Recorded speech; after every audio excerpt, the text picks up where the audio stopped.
Hello Year 11! Miss Cole here taking on your feedback. So here I am, super enthusiastic, not sure how long I'm going to keep it up for, but let's face it, I haven't got to keep it up for long because this video is only meant to be 5 minutes in length. So all this enthusiasm is already cutting into my time. So we ought to get on with some power and conflict poetry.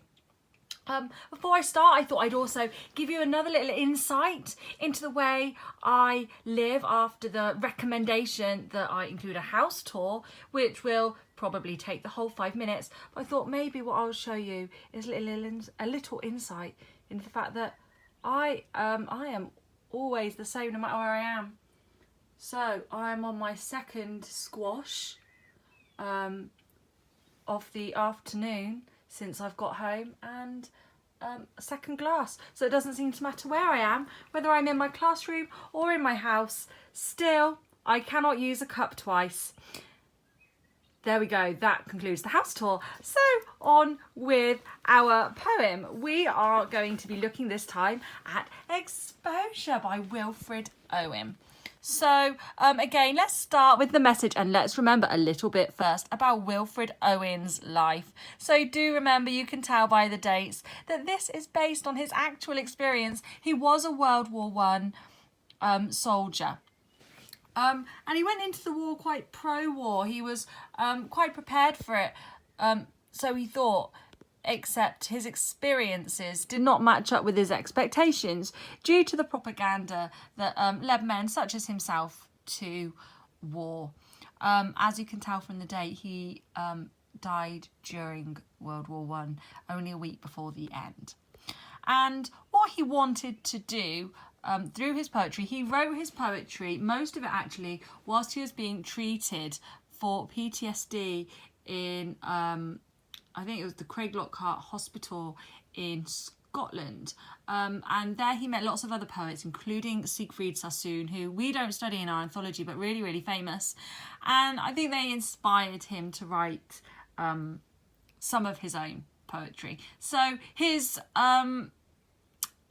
intention in Exposure is to expose the truth. The clue really is in the title. So let's see here. Voice of Wilfred Owen. So, I want to expose the truth about war. Propaganda led men to war under false pretenses, and this is wrong. People need to realise that war is not a great adventure. It is a tough, dull experience during which you are abandoned by your country. Okay, so there we go. That is the message. Exposing the truth.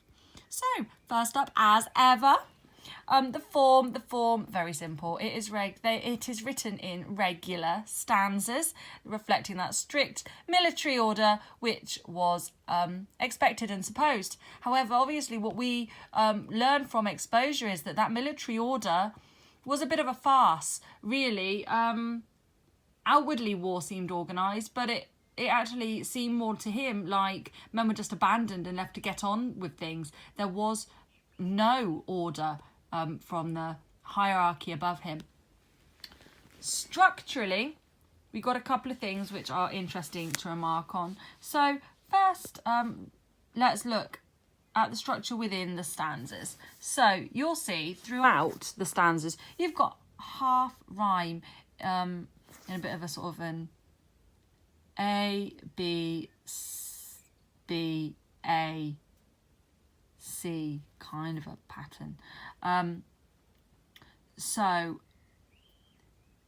you'll see here like grow, grey, stormy, army, silence, nonchalance, snow, renew. Okay, so half rhyme, really grasping at straws. And that's not unintentional. That's not just because Wilfred Owen was a bit rubbish at thinking of rhymes. No rhyming dictionary on Google then. No, it was completely on purpose. It's because this leaves the reader feeling quite unsatisfied and quite uncomfortable, which reflected exactly how the men in war, in battle, would have felt. They were sat around waiting for this war that didn't come, in a very uncomfortable environment, completely unsatisfied. They were there to shoot and kill a German. And often there were no Germans to shoot or kill. They were just waiting around. And that links then to another structural point which you can remark on.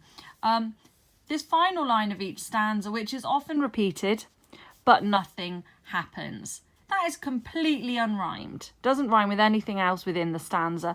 And again, that is intentional. It is an anticlimactic final line. And look, shocked face, completely anticlimactic. We assume it's building up to something and then nothing.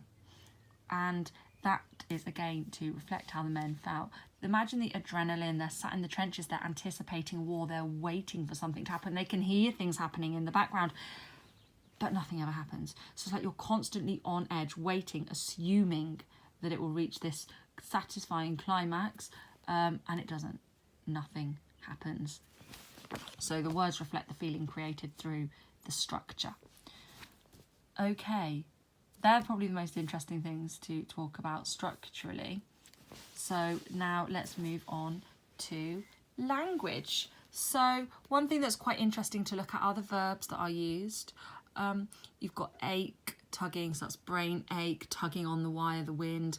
And both of these words, they convey irritation. It's minor annoyance, certainly not deadly.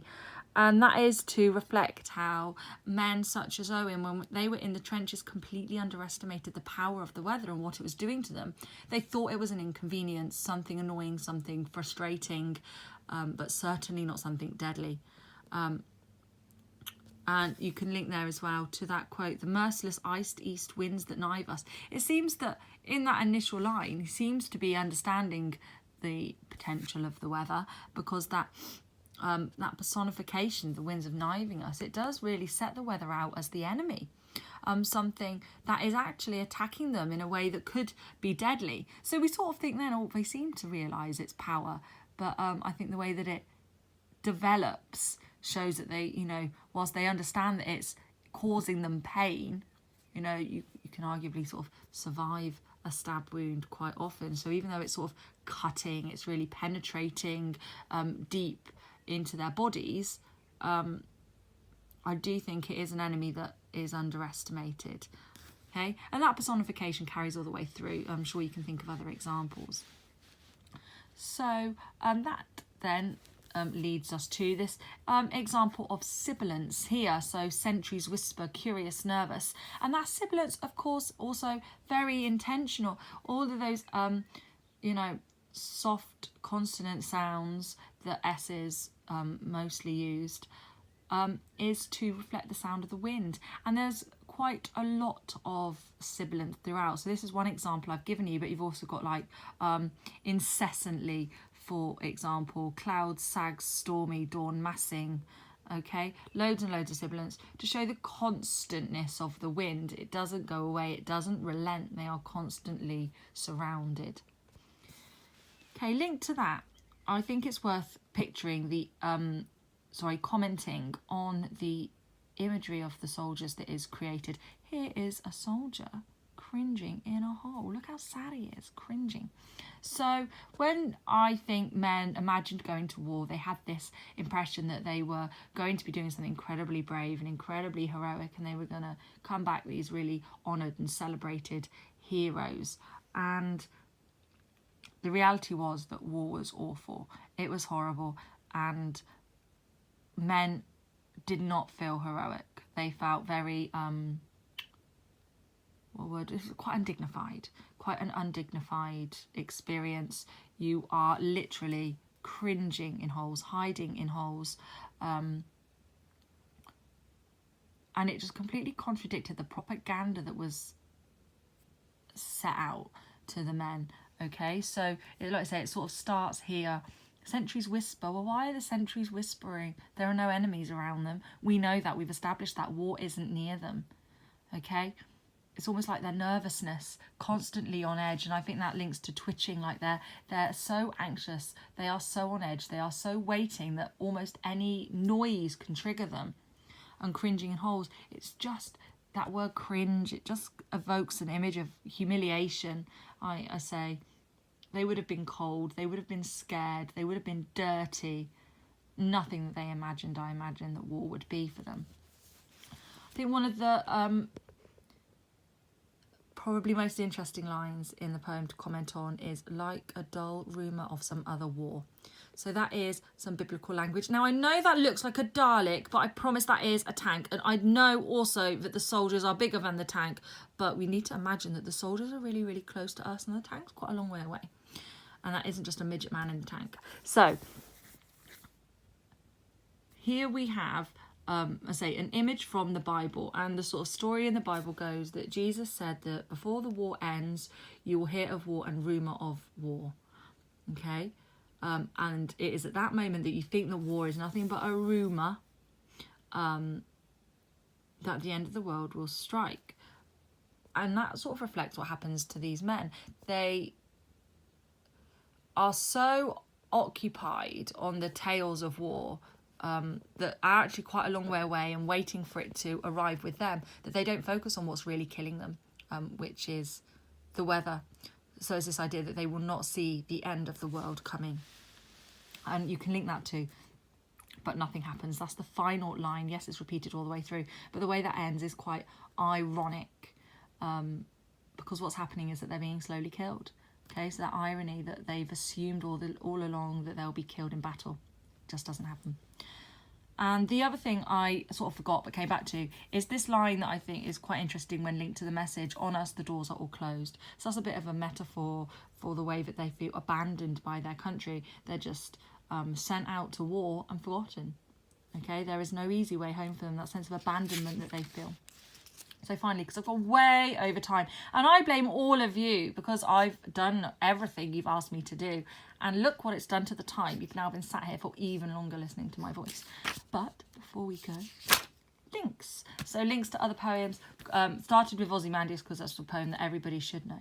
So Ozymandias, obviously looking at the power of nature. That's the link there.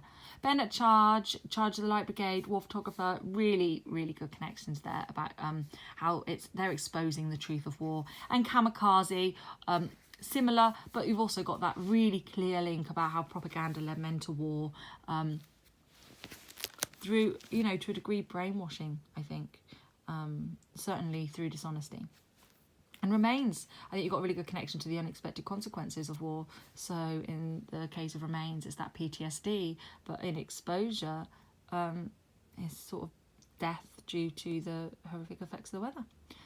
Okay, I'm sure you can make lots of other links. Really good poem to connect to lots and lots of things. But I'm going to stop there.